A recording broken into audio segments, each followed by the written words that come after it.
하늘에 계신 하나님 아버지, 오늘 준비된 이 순서들과 주말까지 진행되는 동안 오직 하나님께서만 영광 받으시고 저희들에게는 하나님의 말씀이 분명하게 전달되게 하여 주시옵소서. 그리함으로 이 집회를 통하여 하나님께는 영광이고 저희들에겐 축복이 되게 해주시기를 예수님 이름으로 기도드립니다. 아멘. 안녕하십니까?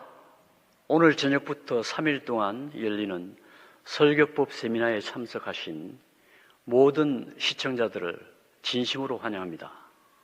강사님 소개해 올리겠습니다. 남대극 전 삼육대학 총장 겸 신학대학 교수시, 많은 후진들을 양성하셨고 현재는 한국에서 집필 활동과 강의를 하고 계십니다. 이번 미국 방문 초청에 응해 주심에 감사드리며 소개 말씀을 마치겠습니다.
안녕하십니까. 미주에 계시는 장로님 여러분들, 그리고 우리 동역자 목사님들과 평신도 여러분, 오늘 저는 특별한 기회를 부여받아서 여러분과 함께 설교법 특별 세미나를 인도하게 되었습니다. 이 짧은 시간, 한 3시간을 통해서 우리가 어떤 설교를 어떻게 해야 하는지 새로운 감각을 가지게 되고 또 새로운 지식과 경험이 되기를 간절히 바랍니다. 총 제목은 설교법 특별 세미나 남가주 연합장로회에서 운영하는 것입니다. 그래서 오늘 이 첫 시간에 드릴 말씀은 설교란 무엇이며 어떻게 하는가? 설교가 도대체 무엇일까? 뭐 다 알죠? 예배 시간에 목사 또는 설교자가 나와서 성경 말씀 읽고 그 뜻을 풀이하고 우리가 어떤 교훈을 가지자 말씀하는 것, 그게 설교입니다. 근데 그것이 정말 좋은 설교가 되기 위해서 어떤 요소와 조건을 갖춰야 되고 어떤 특성을 살려야 하는지 그걸 제 나름으로 그동안에 가르치고 또 공부한 대로 정리해서 말씀드리고자 합니다. 먼저는 이 설교가 우리가 믿고 또 가르치고 또 연구하는 그 총체적인 그 영역을 신학이라고 하면 그 신학 안에서 이 설교가 서는 자리가 어디며 그 위치가 어딘지를 잠시 살펴보고 지나가겠습니다. 그래서 저는 여기 전체적으로 신학의 갈래는 대체로 한 5가지의 갈래로 나눌 수 있습니다. 더 자세하게 나눌 수도 있고 뭐 좀 간단하게 나눌 수 있습니다만은 일반적으로 5 영역이 있다고 생각합니다. 그 첫 번째 가장 기초적인 영역은 뭐냐면 성경신학이라고 하는 영역입니다. 성경에 가르치는 바가 무엇인지를 직접 다른 거 다 제쳐두고 오직 성경만 가지고 이 성경에 무엇이 들어있으며 하나님께서는 여기에서 무엇을 말씀하고 계시는지를 살펴보는 학문을 의뢰해서 성경신학이라 이렇게 말합니다. 또 어떤 분들은 성서신학이라고도 합니다만은 성경신학이 더 좋은 용어가 아닌가 생각합니다. 또 성경신학을 크게 2 부분으로 나누면은 구약신학과 신약신학을 나눌 수 있고, 구약신학을 좀 더 세분하면 뭐 모세의 신학, 오경의 신학 또는 선지자들의 신학, 이사야의 신학, 에스겔의 신학 등등으로 나누어 생각할 수 있습니다. 시편 신학. 다른 거 다 제쳐두고 성경 자체가 말하는 것이 무엇인지, 뭘 말하고자 하는지를 연구하는 것을 우리는 성경신학이라고 합니다. 또 신약은 뭐 마태 신학, 요한 신학 또는 계시록의 신학, 사도 바울의 신학 뭐 이렇게 나눌 수 생각할 수 있습니다. 굉장히 중요하고 가장 기본적인 신학이에요. 이 신학의 관리 중에서. 둘째는 조직 신학입니다. 좀 편이 이상하죠? 영어로 보면 systematic theology, 시스템을 갖춘, 시스테마타이즈한, 계통을 가진, 조직적으로 이렇게 엮어놓은 학문, 신학, 그것을 조직 신학이다. 또 다른 말로는 교리 신학이라고 합니다. 교리는 이렇게 하나님은 누구이며 어떤 본성을 가지고 어떤 역사 어떻게 하신다 하는 그런 학문적으로 계통을 밟아놓은, 갖춰놓은 그런 신학, 교리 신학 또는 교의 신학이라고도 합니다. 이 조직 신학의 아래에는 신론, 하나님이 어떤 분인가, 기독론, 그리스도께서 어떤 분인가, 그는 하나님인가 사람인가, 하나님이면 어떤 하나님이시고 사람이면 어떤 사람인가, 또 그렇게 인성을 취하셨을 때 그 어떤 경우에 해당하는가 연구하는. 성령이 어떤 분이냐, 인간이 어떤 존재냐, 인간은 완전한 존재냐, 인간이 어떻게 생겼느냐, 그 연구하는 것입니다. 죄란 무엇인고, 구원을 어떻게 받으며, 교회란 무엇인가, 종말론, 이 마지막 시대에 어떤 징조들이 어떻게 되고 예수님은 어떻게 오시나, 그 연구하는 것을 종말론이라고 합니다. 윤리학도 있고 천사론, 천사가 어떤 존재냐, 안식일 신학, 성소신학 등등은 다 조직신학이라고 하는 이 우산 아래 들어가는 신학의 갈래들입니다. 갈래. 그 다음에 3번째는 역사신학이라 그래요. 교회의 역사, 교파의 역사, 재림교회 역사, 선교 역사, 교리 역사, 개교회사, 한국 교회사, 한국 재림교회사 또는 서울중앙교회사, 미국 나성중앙교회사 뭐 이렇게 그 개교회 역사를 연구하면 다 역사신학의 범주에 들어갑니다. 그 다음 4번째 신학이 실천신학이라고 하는데요. 이것을 practical theology라고 하고 또 좀 더 새로운 용어로는 응용신학, applied theology 이렇게 말합니다. 이 모든 학문을 어떻게 실제적인 우리의 삶과 교회에 apply, 응용하느냐. 그래서 응용신학이라고도 표현합니다. 거기에 가장 중요한 것이 설교법이에요. 제가 초록색 칠해놨습니다. 이 응용을 하려면 설교를 해야 되잖아요. 가르쳐야 합니다. 그게 설교학이고 설교법이에요. 교회를 어떻게 설립하고 교회를 어떻게 발전시키고 그런 거 다 포함합니다. 교인들을 어떻게 해요? 지도하고 영적으로 지도하고. 그래서 설교법이 여기서 제일 중요하고 그 다음에 교회 행정, 교회가 조직됐을 때 어떻게 그것을 이렇게 움직여 나가야 되는지를 연구하는 학문이고 그 다음에 예배를 어떻게 드느냐 예배학, 전도법, 공동전도, 개인전도, 요즘 같으면 뭐 인터넷 전도를 어떻게 하느냐 그 공부하는 것이 전도법이고요. 그 다음에 상담 심리학, 사람이 교인 생활을 하면서도 많은 인간적 고충을 겪지 않습니까? 그걸 해결하기 위해서 목사가 지도해야 할 한 영역이 상담 심리학입니다. 그 다음에 교회 성장학, 아주 유명한 미국의 풀러 Theological Seminary, 풀러 신학교는 교회 성장의 대가들이 탄생한 신학교입니다. 뭐 여러분이 많이 들었겠죠. 맥가우라는 사람과 그 다음에 피터 와그너라는 사람이 그 주축을 이룹니다. 그 교회 성장 하나의 학문으로 되어 있습니다. 그 다음에 이 네 가지 영역에 속하지 아니한 신학의 갈래가 기타 영역인데 성경 언어들을 연구합니다. 히브리어, 아람어, 아랍어가 아니고 아람어. 성경의 상당 부분이 다니엘과 에스라의 상당 부분이 히브리어와 아주 비슷한 아람어로 되어 있습니다. 그걸 구약을 연구한 사람들은 그 언어를 깊이 연구하게 됐고 신약은 뭐 헬라, 그리스라고 하죠.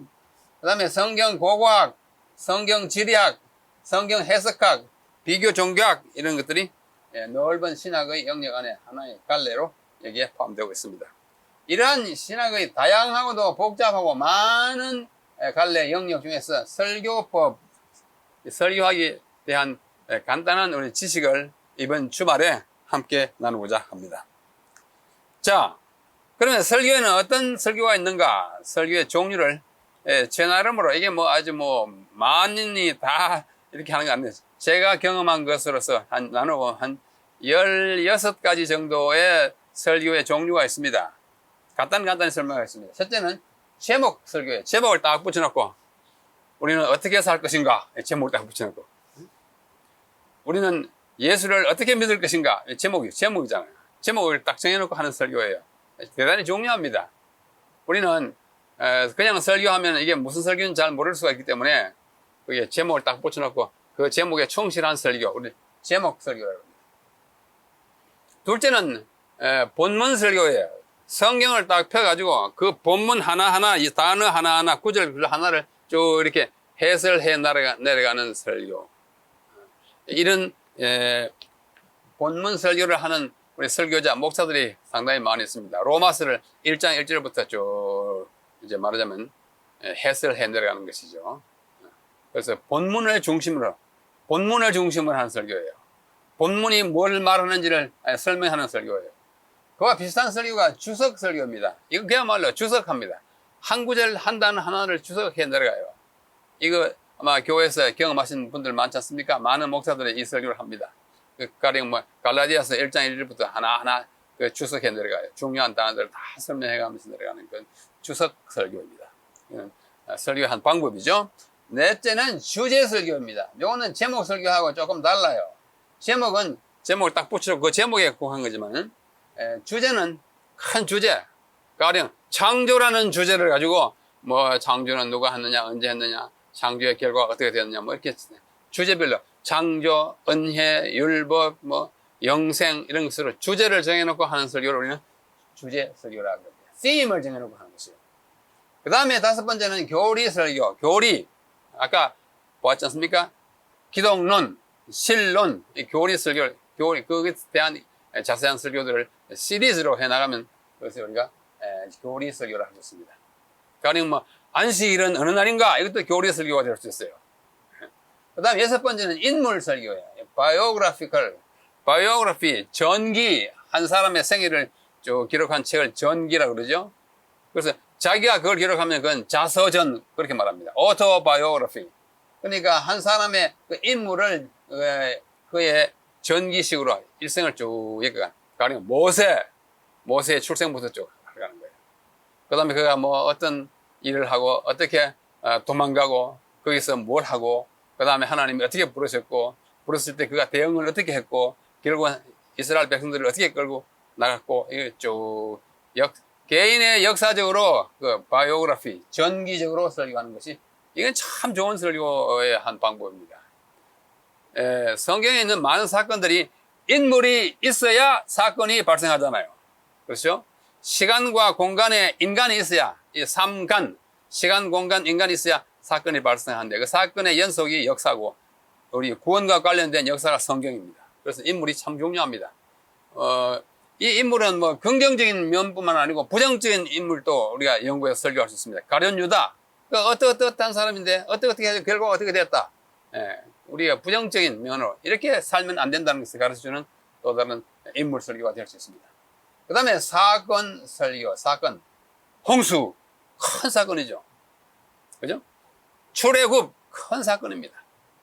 바벨론 포로 큰 사건이에요. 이런 사건들을 하나씩 이렇게 살펴서 우리의 교훈을 찾으면 그것이 이런 사건 설교가 되고 그 다음에 역사 설교는 그야말로 역사를 쭉 창조로부터 뭐 인간의 이렇게 그래서 예수님까지 구약의 역사를 쭉 설교한다든지 또 복음서에 있는 역사를 쭉 설교한다. 역사적으로 쭉 내려가면서 교훈을 찾으면 그것은 역사 설교가 됩니다. 그 다음에는 예언 설교예요. 가장 뭐 비근한 예를 들면 다니엘을 가지고 설교하는 거. 그 느부갓네살의 그 우상 탁 있는 그거 내 그려놓고 옛날에 우리 재림교회 선조들이 윌리엄 밀러가 했듯이 그것 다 예언 설교입니다. 요한계시록의 이야기를 쭉 내려갑니다. 앞으로 어떻게 아마겟돈 전쟁이 어떻게 하고 예수님이 언제 오고 그 다음에 복천년이 어떻게 전개되고 이렇게 예언적으로 하는 설교가 있고 그 다음에 10번째는 윤리 설교가 있습니다. 도덕적으로 우리는 정직해야 된다. 거짓말 해서는 안 된다. 또는 뭐 우리가 어른을 어떻게 공경해야 된다. 제5계명 그죠? 부모를 공경하라. 그런 윤리적인 설교 할 수 있습니다. 특별히 어린아이들에게 좋은 설교가 될 것입니다. 그 다음에는 전도 설교야. 미셔너리. 대전도할 때 설교가 다 전도 설교입니다. 그 내용이야 뭐 어떤 것이든 간에 사람으로 하여금 예수 그리스도를 받아들이고 하나님의 사랑을 느끼게 하고 그리스도 교회로 우리는 재림교회로 이렇게 와서 함께 예배하기를 바라는 의미에서 막 쏟아내는 그 설교 그 전도 설교입니다. 참 좋죠? 저도 뭐 전도 설교를 뭐 한국에서 해보고 다른 나라에서 해보고 해봤는데 그 가장 할만한 설교입니다. 왜냐하면 그 전도 설교의 결과로 사람이 회심하고 침례받을 때 그 기쁨은 이루 말할 수 없는 것입니다. 이 장로님들 이런 설교 할 수 있어요. 목사들만의 전유물이 아닙니다. 그 다음에 복음 설교. 하나님은 사랑이시다. 복음적인 설교. 그 다음에 복음의 핵심은 예수 그리스도다. 그분이 구주다. 뭐 이렇게 쭉 설명하면 복음 설교가 됩니다. 내용이 복음적인 것. 그것이 복음 설교입니다. 그 다음에는 간증 설교. 테스티머니. 자기가 특별히 경험한 것. 그렇죠? 참 중요한 경험 많잖아요. 기도의 응답을 어떻게 받았다든지, 그 다음에 내가 어릴 때 자라면서 또 이런 시련을 겪었지만은, 나 마침내 재림교회로 인도함을 받았다든지, 내가 또 누구를 위해서 내가 계속 기도하면서 그에게 성경을 가르치고 또 가르쳤더니, 마침내 2년 만에, 3년 만에 그가 회심하고 돌아오더라. 간증설교. 간증설교는 굉장히 큰 힘이 있습니다. 그런데 간증설교는 참 좀 조심해야 돼요. 자기 자랑을 너무 할 위험이 있습니다. 그건 참 하나님께 영광을 돌리는 것이 되어야 되고 또 간증 설교를 할 때는 간증만 하면은 그야말로 설교가 아니고 간증만 돼요. 간증이 나쁜 것은 아닙니다. 그러나 간증 설교는 설교가 돼야 돼요. 이게 성경 말씀에 뒷받침이 돼야 되고 그 다음에 감동을 받는 사람이 하나님의 말씀에 기초해서 이런 일이 이루어졌구나 이렇게 느낄 수 있게 하는 것은 간증 설교의 큰 장점이라고 생각합니다.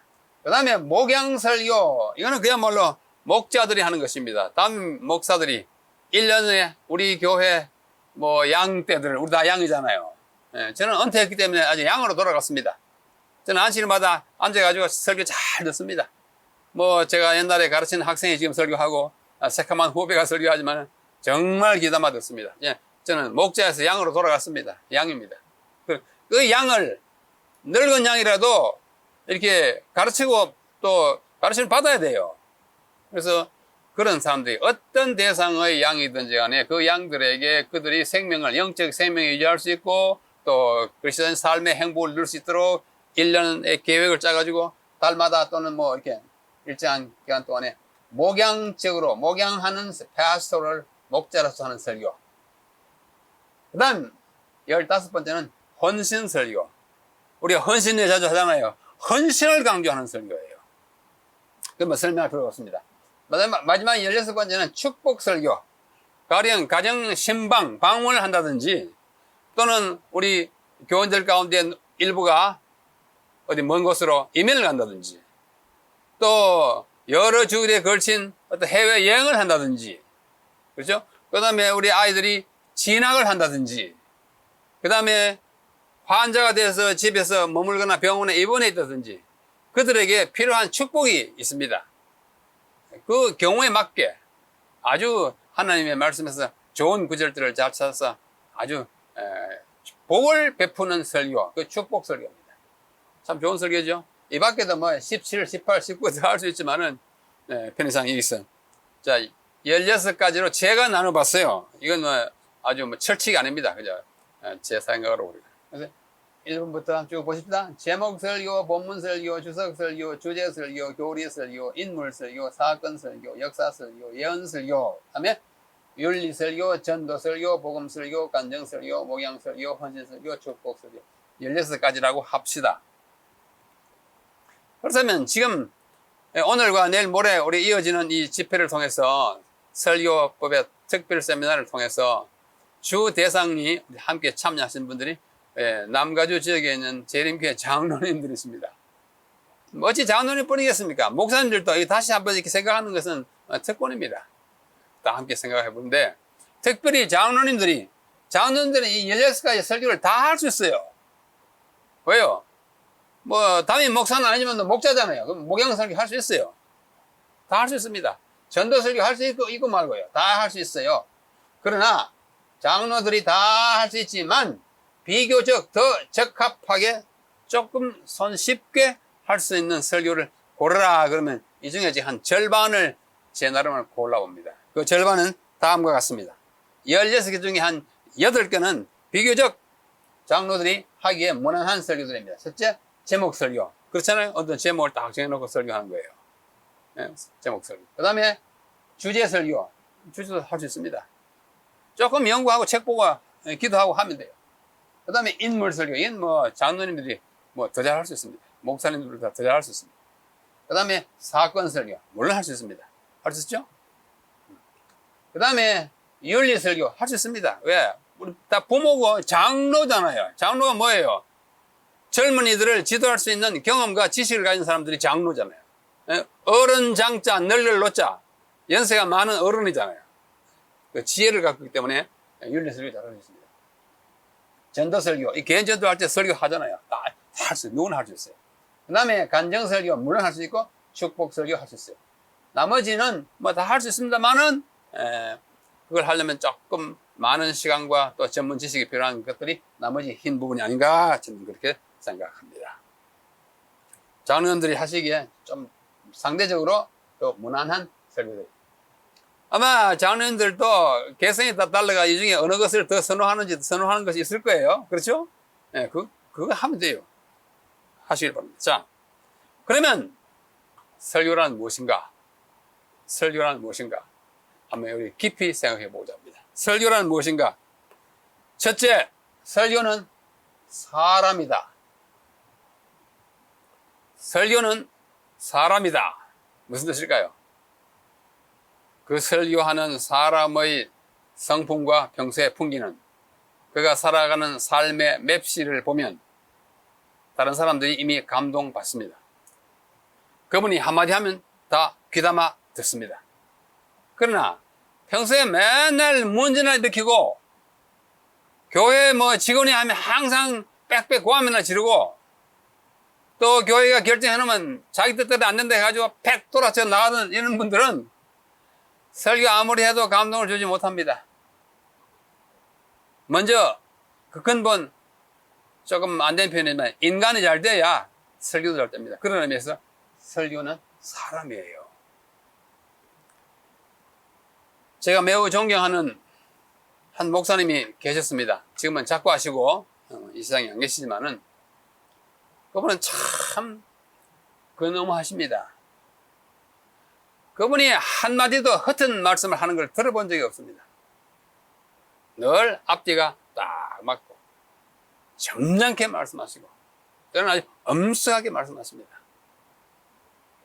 그래서 그분이 평생에 전도를 많이 한 그 결과로서 전도 설교 집을 3권이나 내셨어요. 근데 그 설교집을 제가 편집해 드리면서 앞에다 서문을 읽었습니다. 이 목사님은 기침만 해도 우리는 감동을 받는다고. 제가 어릴 때 받은 교육 가운데 시골에 아주 개개묵은 옛날, 사람들이 이제 집에 있다가 바깥에서 일 보고 돌아오시는 어른, 할아버지가 한마디 하면 어떻게 해요? 우리 아이들이 방 안에 놀다가 전부 벌떡 나가지고 문을 열고 할아버지 어서 오세요 이렇게 인사했습니다. 내가 간다 이거예요. 너희들 집에 있느냐? 그게 어른이에요. 그래서 어른은 잔 말씀을 많이 안 해도 한마디 하면은 젊은이들이 귀담아 듣던 시대가 있었습니다. 지금은 뭐 별로 안 그럴 거예요. 미국은 더 안 그럴 겁니다만은 왜 그러냐면 할아버지라는 한 인격체가 우리에게 주신 그 가마력이기 때문이에요. 사람이에요. 설교도 마찬가지입니다. 사람이 먼저 돼야 바른 설교를 할 수 있습니다. 여러분, 감동적인 설교를 해서 사람들을 이렇게 이끌어 오려면 평소에 그분에게 정말 인간답고 또 인간 이상의 품위를 갖출 때 여러분의 말씀의 권위는 능력은 되어 있는 것입니다. 둘째, 설교는 사명이에요. 이게 아무나 하는 거 아니에요. 내가 한번 해볼까? 이런 거 아니고, 내가 해야지. 여러분이 장로로서 그 해당 교회에 1년에 설교를 한 3번 맡았다고 가정합시다. 1년 설교 배정에 이름이 딱 나오거든. 이게 큰 사명으로 생각하십시오. 내 차례 한번 돌아왔구나. 나도 한번 말해봐야지. 그 정도의 수준에 머물지 말고. 그것도 뭐 나쁜 건 아니에요. 그러나, 하나님이 나를 세우셔서 우리 교회에 하나님의 당신의 말씀을 내 입을 통해서 하는구나. 이 엄청난 사명이에요. 미션, 사명입니다. 목사나 장로나 어린아이에 볼만하고, 강단에 설 때는 하나님의 말씀을 대변하는 것입니다. 사명이에요. 너 입을 통해서 내가 오늘 말하리라.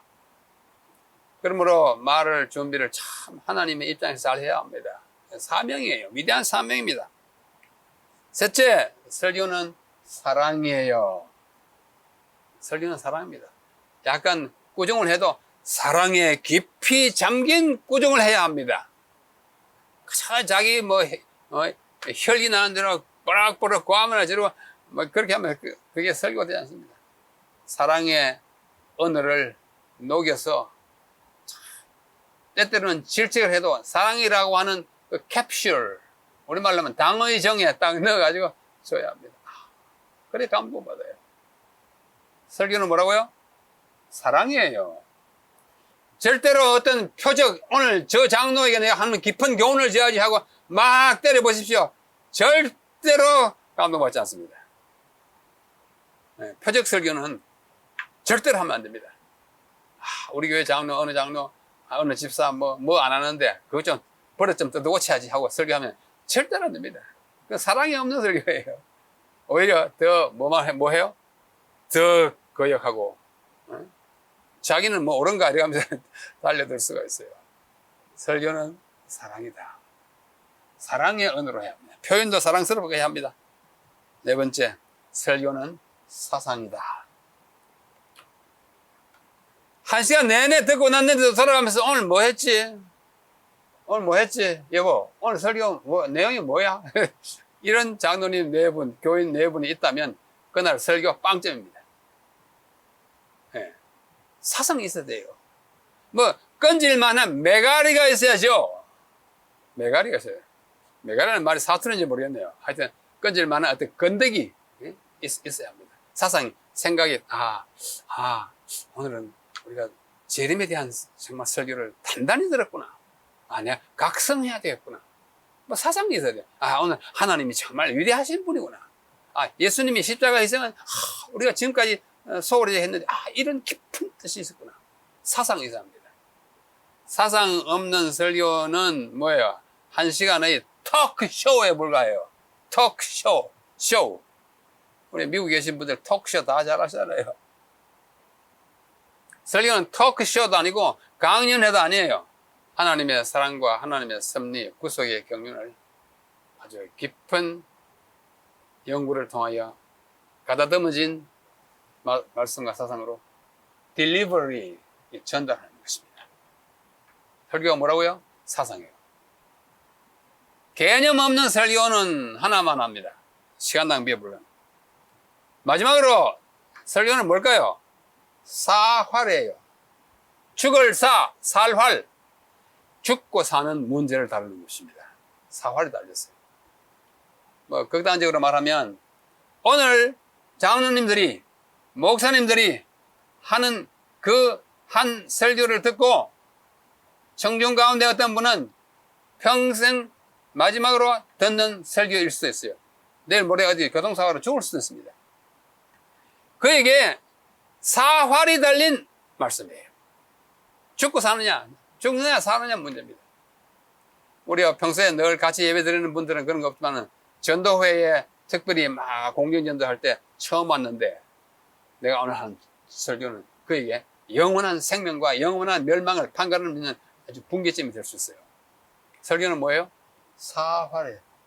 사느냐 죽느냐입니다. 자, 한번 읽어보십시오. 설교는 사람이다. 설교는 사명이다. 설교는 사랑이다. 설교는 사상이다. 설교는 사활이다. 제가 사자를 이렇게 중심으로 했지만은 뭐 이게 제 나름으로 큰 진리라고 저는 생각합니다.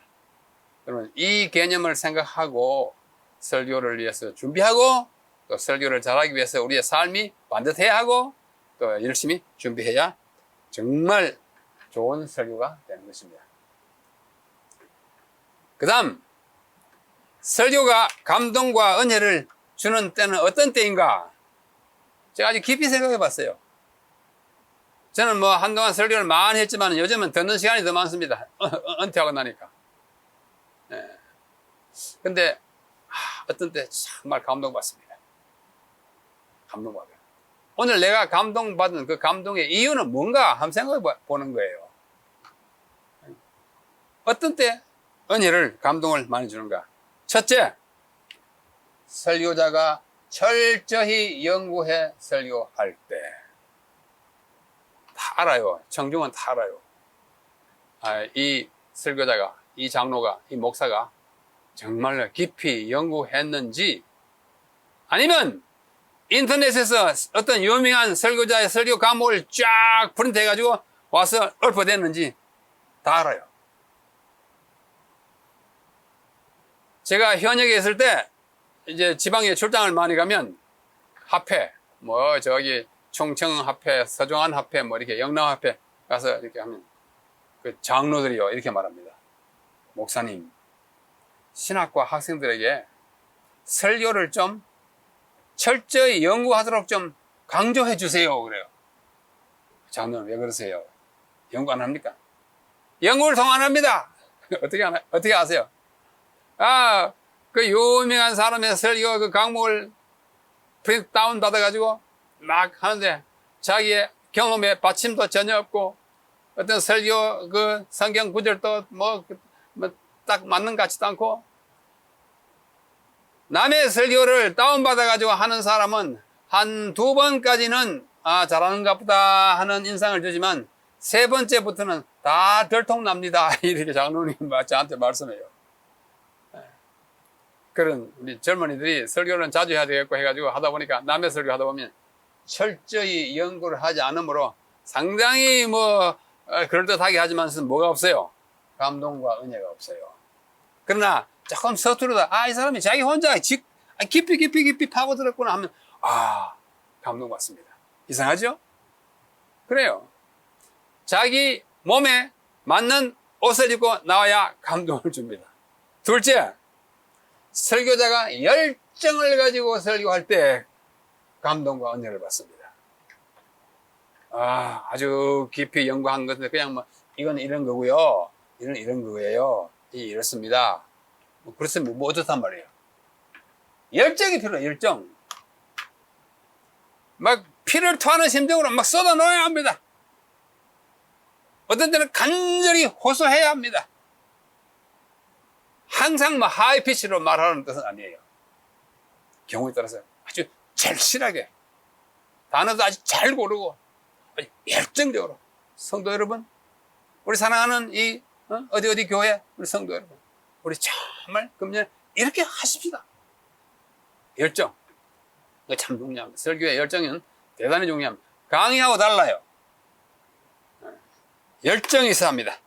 셋째, 주인공의 경험이 특별할 때, 특별히 극적일 때 감동과 은혜를 주습니다. 죽다 살아나는 이야기. 누구나 감동받아요. 그죠? 내가 이렇게 열심히 해가지고 했더니, 내가 기도하고 도와주고 이렇게 했더니, 한 영혼을 구원했다. 감동받아요. 왜요? 그의 경험이 특별합니다. 아주 극적입니다. 안 될 때 하더니 탁 됐을 때, 하나님 은혜로 이렇게 됐습니다. 아멘 하잖아요. 예. 그러나 이러한 설교를 누구나 할 수는 없어요. 우리의 특별한 경험이 아주 극적인 경험이 그렇게 많지 않기 때문입니다. 그러나 있을 경우에 감추두지 마시고 우리 성도들과 나누면 그 자체가 하나의 중요한 설교가 되는 것입니다. 자, 철저히 연구하고 열정을 가지고 경험이 특별할 때 한데, 네 번째는 기별이 확실하고 예화가 적절할 때. 이게 참 중요해요. 기별이 확실해야 합니다. 예수님의 징조에 대해서 쭉 이야기하다가 끝에 허지부지 해버리면 예수님 온다는 말이에요, 안 온다는 말이에요. 기별이 확실해야 합니다. 딱 맞췄어. 이러이러함으로 예언이 이렇게 이루어졌으므로 이제 일어날 사건은 예수님이 재림입니다. 확실하게 말해야 돼요.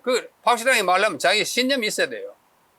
그리고 그에 대한 예화가 아주 적절해야 합니다. 예화에 대해서 좀 드릴 말씀이 있지만, 예화는 정말 중요해요. 예화가 하나도 없는 설교, 우리가 듣기가 힘듭니다. 예화만 하는 설교, 그것도 나중에 보면 좀 이상해요. 적절하게 예화를 줄 것. 다섯 번째, 청중의 형편에 부합하는 설교를 할 때 감동과 은혜를 받습니다. 우리하고 전혀 상관도 없는 이야기, 저기 북극 지방의 이야기, 재미는 있지만 또 감동은 없어요. 우리의 상황에, 우리가 미국 이민 생활에 지금은 이제 다 적응됐겠지만도 50년 전에 처음에 어려울 때 그들의 생활에 부합하는 이야기 하면 그들이 감동받고 눈물도 흘리고 기도하고 힘을 얻는 경우에 맞게, 또 우리 교회 안에 어떤 문제가 생겼다, 그것에 공감하면서 하는 설교. 우리 교회 하나가 불에 타서 5층 건물에 몰락했습니다. 그런데 어떻게 해요? 그 경우에 합당하게 설교하면 우리 다 헌신하고 감동받는 거예요. 요즘은 설교 하나 딱 잘 해서 올리면 유튜브를 통해서 온 세계 다 퍼지잖아요. 제가 설교 참 잘하는 장로님들 제가 많이 봅니다. 더 많은 장로님들이 그렇게 형편에 부합하는 설교를 하시고, 우리 목사님들도 그런 설교가 하게 되시기를 기대하지 않습니다. 자, 그러면 감동적인 설교가 되려면 그 필수 요건이 뭘까? 제가 두 가지로 나눠 생각합니다. 하나는 특징이고, 감동적인 설교의 특징이 무엇이며, 그 다음에 좀 이따는 감동적인 설교의 요건, 필수 조건이 뭔가? 두 가지로 나눌 생각. 먼저 감동적인 설교의 특징을 제가 두 개의 I라고 생각합니다. I로 시작하는 글자. 은혜 있는 설교와 은혜 없는 설교의 차이는 뭐냐? 이 두 개의 I가 있으면 은혜 있고, 이 두 개의 I가 없으면 은혜가 없고, 이 두 개의 I 중에 일부분 있으면 설교가 은혜가 조금밖에 없어요. 제 경험입니다. 제가 가르치고 또 배워본 대로 경험이니까 참고하십시오. 첫째, 감동적인 설교의 특징인 넘버 원, 두 개의 I 중에 첫째 I는 impression, 감명을 줘야 합니다. 그렇구나. 뭐 이렇게 탁 와서 뭔가 닿아야 돼요. 저거 참 새로운데? 저거 재밌는데?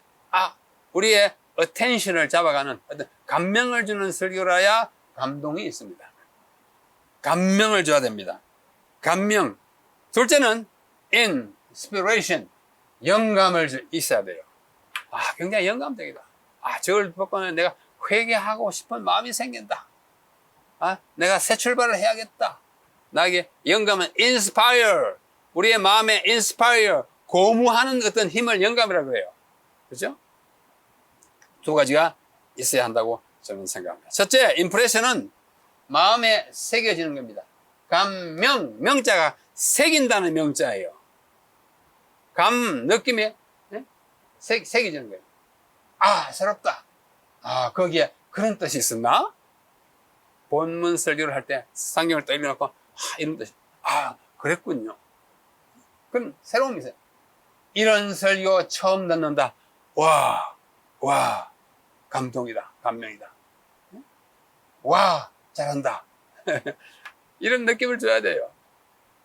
민숭맹숭하고 또 중언부언하고 이게 어떻게 뜨뜻미지근하면은 감명을 주지 못합니다. 그냥 머리에 그냥 슬쩍 흘러가 버려요. 약간 뜨거운 머리 탁 땄을 때 뜨겁다. 차운 물에다가 딱 주면 새롭다. 이런 느낌이 있어요. 그게 감명이에요. 새겨지는 것입니다. 그런 설교를 많이 하시길 바랍니다. 둘째, inspiration, 영감은 마음을 일깨우는 거예요. 이거는 새겨지는 거예요. 이거는 일깨우는 거예요. 감동을 주는 거예요. 마음에 와 닿는다. 오호라 어찌할꼬? 내가 지금까지 사는 것이 좀 부족했구나. 나빴구나. 각성과 회개를 하게 하고 새 출발을 하게 하는 설교는 영감적인 설교. 이런 영감이 있어야 합니다. 이 두 가지 뭐요? impression과 inspiration, 이 두 가지가 있어야 할 특징이에요. 특징입니다. 그 다음에 요건. 그런 요건도 저는 두 개의 I로 생각합니다. 은혜 있는 설교와 은혜 없는 설교의 차이는 이 두 가지 요건을 갖추면은 있고 갖추지 못하면 은혜 없지 않나 생각해요. 아까는 impression, inspiration. 이번에는 information. 새로운 정보, 새로운 내용이 있어야 돼요. 맨날 듣던 소리 하면 은혜 없어요. 노아 홍수, 창세기 6장, 7장, 8장이 다 있잖아요. 그죠? 그대로 해가지고는 아무리 열심히 말해도 제가 벌써 우리 교회 온 지 벌써 5번째 듣네. 이러면 그냥 흘러가는 물밖에 안 됩니다. 새로운 정보, 홍수에 대해서 무한 정보가 있냐? 정보 많아요. 어디요? 부조와 선지자는 책 보십시오. 홍수장에 보면은 성경에 없는 이야기가 거기 많습니다. 여러 페이지 있습니다. 그걸 여러분 읽고 딱 이렇게 정리해가지고 여러분 성경에 없지만은 이 영감의 글은 이렇게 비가 왔습니다. 비가 올 때 막 동물과 사람이 뒤엉켜가지고 나무를 붙들고 서로 살려고 아웅다웅하고 막 떠내려가고 돌무더기가 와서 막 부수고 부조 선지자 아주 생생하게 나와 있습니다. 아주 생생하게 나와 있습니다. 새로운 인포메이션, 정보 내용이 새로 들어갑니다. 그래서 영감의 글이 필요한 거예요. 우리 재림교회는 영감의 자산을 어느 교회보다도 더 풍성하게 받은 교회이기 때문에 참 설교하기가 좋고 또 많이 읽어야 합니다. 아브라함이 이삭을 바칠 때 그냥 뭐 이삭을 바치라 해가 그 다음날 떠나가지고 저기 모리아 산으로 갔다. 성경은 그뿐이에요. 그냥 아브라함의 시험장을 보십시오. 보조와 선지자. 그날 밤에 아브라함이 얼마나 큰 고민을 했는지. 아들이 자는 방에 왔다 갔다 기도하고 왔다. 내일 아침에 걔를 데리고 갔다 바치라니까 마지막 밤에 집에서 보는 그렇게 하는 그 아비의 그 고뇌. 그 새로운 정보예요. 그렇게 하시기 바랍니다. 새로운 것이 반드시 있어야 합니다. 지금까지 듣지 못했던 거 있어야 합니다. 둘째, 뭘까요? illustration. 요거 조금 하기 전에요. 자, 이거 보시죠. 이게, 엘렌 와시 쓴 pastoral ministry라고, 목양적 목회. 우리말 번역됐어요. 자, 뭐, 여러분 다 미국에 사니까 제가 영문을 그대로 가져. We should not be satisfied using discourses that we have preached over and over. 우리가 거듭 설교해 온 그 강목을 사용하는 것으로 만족해서는 안 된다. 저도 뭐 아주 중요한 설교를 준비하면 장소가 다를 경우에 설교를 여러 번 합니다. 뭐 서중안에서도 하고 동중안에서도 하고 영남에서도 하고 뭐 대학교에서도 하고 막 해요. 하지만 그때마다 그 대상을 보고 정말 새롭게 합니다. 자세히 봅시다. Brethren, 형제들이여, we should not go into the desk. 이 데스크라는 말은 폴핏이라는 뜻이에요. 미국 사람들은 강단에 나갈 때 데스크로 간다라며. 데스크가 책상이 아니고 이것은 폴핏. 우리는 강단으로 나가서는 안 된다. Unless 뭐 하지 않는 한. We have previously devoted some time to wrestling with God in prayer. 우리가 기도로서 하나님과 씨름하는데 얼마의 시간을 먼저 바치지 않고 강단으로 나가서는 안 된다. 기도 열심히 하라는 것입니다. 믿어 열심히. 오늘 제가 이 준비한 이 설교를 준비할 때부터 기도를 하고 그것을 참 나갈 때 기도하고 나가야 합니다. 그 다음에 중요합니다. We should not be satisfied to use these set discourses that we have preached over and over for the last 10, 15 or 20. 지나간 10년, 15년, 20년 동안에 거듭 우리가 설교해 온 set discourse, 판에 박힌 강목들을 사용하는 것으로 만족해서는 안 된다. 심각히 들어야 할 말씀입니다. 그 나머지 부분은 제가 뭐 읽지 않겠습니다. 우리가 항상 말씀의 이 보고 안에서 또 예언의 여러 증언들 속에서 새로운 것들을 어떻게 해요? 이 스토어하우스로부터, 창고로부터 새롭고도 신선하고도 새로운 주제들을 끄집어내야 한다. 이렇게 말씀하고 있습니다. 자, 아까 이제 인포메이션은 새로운 걸 해야 된다. 이제 두 번째 아이는 뭐냐면은 illustration이에요. 적절한 예화, 예증을 반드시 해야 합니다. 뭐 성경 말씀만 딱 읽고 마치면 너무 무미건조해요.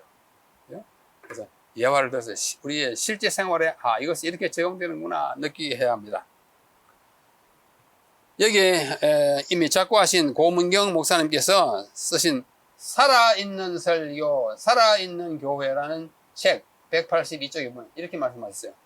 아주 깊은 공감을 하기 때문에 여러분에게 인용해 드립니다. 설교의 예화는 마치 창문과도 같다고들 말합니다. 창문은 집안을 환하게 잘 비춰주고 신선한 공기를 마시게 하는 역할을 합니다. 예화도 이와 같은 것입니다. 우리 방에 깜깜하게 이렇게 커튼만 쳐놓고 창문도 없이 이러면 얼마나 답답해요. 창문이 있으므로 공기도 햇빛도 이렇게. 그러나 집에 창이 너무 많으면 오히려 역효과를 내듯이 예화도 너무 많으면 설교 내용을 손상시킵니다. 아주 평범한 언어지만 또 예화가 수도 적절해야 되고 내용도 적절해야 될 것을 우리 고문경 목사님께서 말씀하십니다. 자, 제가 이걸 준비하면서 이런 표를 만들어 봤어요. 여러분이 옛날에 중학교, 고등학교 공부할 때 대수 공부했죠? 수학. 이게 X대, Y대, X와 Y대. 이게 함수 관계에 있어요. 봐요. 이거는 information, 정보입니다. 지식이에요. 정보가 많은 것은 좋은 일이에요. 그러나 이거는 예화입니다. 정보는 많은데 예화가 요거밖에 안 되면 요만큼의 설교를 제공하는 것입니다.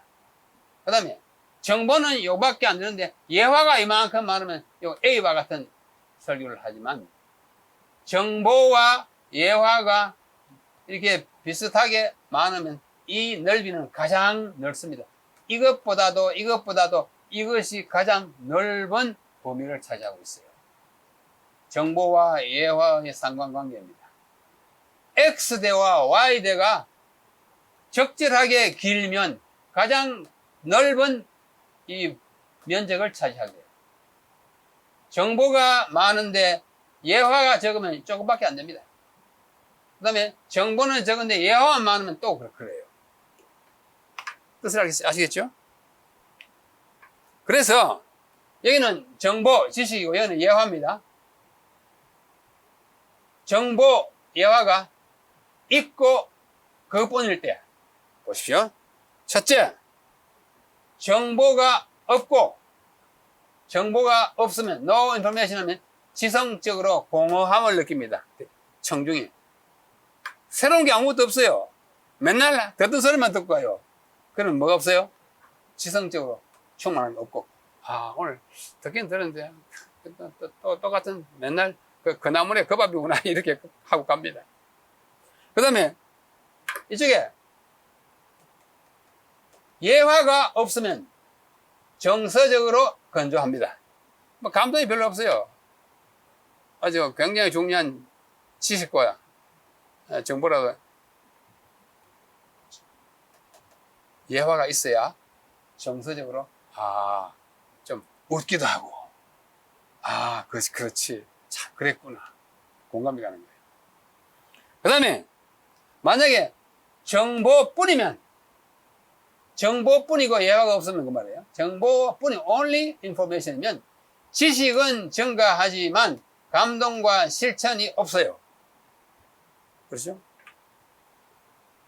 정보뿐이면 새로운 거 많이 배웠는데 이거 없으면 예화 없으면 많기는 많이 알았는데 so what?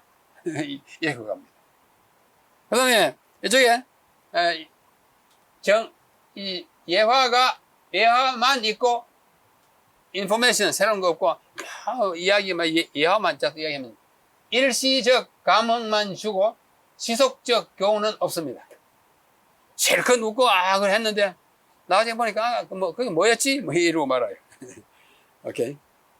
그래서 감명과 영감을 더한 것이 설교의 중요한 특징이라면 그것은 어디에 쏘느냐?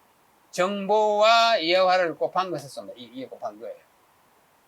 X 곱하기 Y. 그러니까 이 면적일 때 가장 면적이 크다 그거예요. 그렇게 하면 감명과 영감이 제일 많아요. 그래서 이거는 더하기고 이건 곱하기인데요. 정보 예화를 X와 Y를 곱한 것이 요거잖아. X 곱하기 Y가 이 면적이잖아요. 이것이 감명과 영감을 최대화한다는 뜻입니다. 그래서 이것을 뭐라고 칭할까? 뭐라고 칭할까요? 이것은 효과적인 설교의 4I law, 4개의 I 법칙이라고 제가 이름을 붙여봤어요. I가 4개잖아요. Impression, Inspiration, Information, Illustration. 효과적인 설교를 위한 4개의 I 법칙이라고 제가 생각하게 되었습니다. 이것을 좀 더 단순하게 말하면 효과적인 설교를 위한 남 법칙. 재밌으라고. 제가 오늘 좀 이렇게 마치 수학 시간처럼 이렇게 했지만은 내용은 무엇입니까? 내용은 뭐예요? 설교는 감명과 영감을 줘야 하는데 그렇게 하기 위해서는 뭐야? 정보와 예화가 있어야 된다고 해요. 정보와 예화는 X대와 Y대 같아서 적정한 크기일 때 가장 많은 감명과 영감을 준다는 것입니다. 우리 존경하는 장로님 여러분, 미국이라고 하는 이민사회에서 얼마나 하루하루 살아가기가 때때로 고국이 그립기도 하고 또 재림성도와 함께 살아가는 것이 또 감사하기도 하고 그런 생활 아닙니까? 저는 미국에서 뭐 한 5년 반 공부하다 왔는데, 미국 생활이 때때로 그리운 때가 있습니다. 그 편리함, 미국이라는 사회, 그 튼튼한 민주주의 사회에서 이렇게 성장한 시민 의식, 교회도 정말 또 우리가 본받아야 할 점 참 많이 있잖아요. 그런 점이 제가 조금 살다 와도 또 그리운 때가 있는데, 여러분들은 한국에서 뭐 수십 년 살다 가신 분들은 얼마나 그립겠어요. 그래서 이국 생활을 하시지만은 하나님의 말씀을 가지고 살아가는 사람으로서 또 자라나는 세대에게, 후배에게, 자녀들에게, 아우들에게 하나님의 말씀을 여러분들의 경험에 기초하여 그것을 설교로 이렇게 재생시켜줘야 할 사명이 있다고 저는 생각합니다. 그래서 말씀을 혼자 보시는 것도 중요하지만은 짬짬이 제가 내일하고 모레 소개해드릴 그 여러 가지 자료들, 미국에는 자료가 아주 많습니다. 이제 어르신들은 또 영어를 잘 보시니까 그 자료들을 있는데 그저 사지 않고 안 보니까 그런데 그것도 보시면서 먼저 자신이 큰 격려와 위로를 받고 은혜를 받고 그 다음에 그 방법에 기초하여 설교를 함으로써 정말 보람 있는 삶, 재림생들로서 이 말세에 사는 이 기쁨의 행복의 삶을 후배들에게 잘 가르쳐주고 특별히 초신자들에게 이것을 가르쳐주므로 함께 이렇게 민글 돼가지고 살아가는 얼마나 재밌는지 박력 있고 박진감 있고 또 이 소망이 가득 찬 그래서 행복한 하루하루의 삶을 사시기를 간절히 바라면서 오늘 설교란 무엇이며 무엇이 필요한 것인지 무엇을 감히 해야 되는지를 잠시 살펴봤습니다. 내일은 조금 더 실제적인 방법으로 말씀을 드리려고 합니다. 그래서 마지막 안식일에는 우리가 대면으로 대화도 나누고 좀 더 미진한 부분을 함께 보충하고자 생각합니다. 만날 때까지 여러분 안녕히 계시고 말씀을 깊이 보시고 또 설교도 자주 하시기 위해서 준비하는 삶을 사시기를 간절히 바랍니다. 여러분 안녕히 계십시오. 함께 기도드리겠습니다. 하나님 우리 아버지시여, 오늘 우리들은 설교가 무엇인지, 설교를 어떻게 하면 좋은지 함께 공부하였습니다. 주님, 우리가 이 땅에 사는 날 동안 우리가 이미 받은 진리를 다른 사람들에게 증거하게 하여 주시옵시고 또 그 증거를 가장 효과적으로 할 수 있기 위하여 설교하는 법, 가르치는 법을 가르쳐 주셨으니 우리가 이것을 우리의 삶에 실천하여 더 많은 영혼들을 얻게 하시고 우리가 믿음으로 말미암아 큰 승리를 거두게 하여 주시옵소서. 예수님의 이름으로 기도하옵나이다. 아멘.